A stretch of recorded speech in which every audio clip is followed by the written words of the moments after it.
Ahojte priatelia, dnes máme veľmi zaujímavú tému.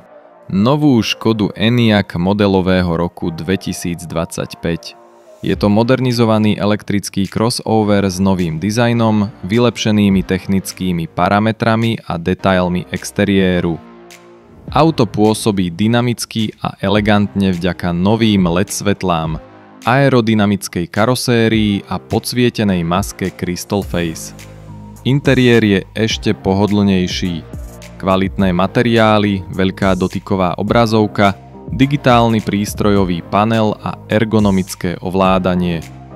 Škoda Enyaq má výkon 210 kW, teda 286 koní a automatická prevodovka zabezpečuje plynulú jazdu a výbornú dynamiku. Reálna spotreba elektríny je približne 18 až 20 kWh na 100 km a dojazd môže dosiahnuť až 560 km v závislosti od verzie. Je to jeden z najlepších elektromobilov vo svojej triede. Spoľahlivý, technologický a štýlový. Ďakujeme za sledovanie, osobitná vďaka za lajky. Prihláste sa na odber, ak máte radi autá. Dovidenia.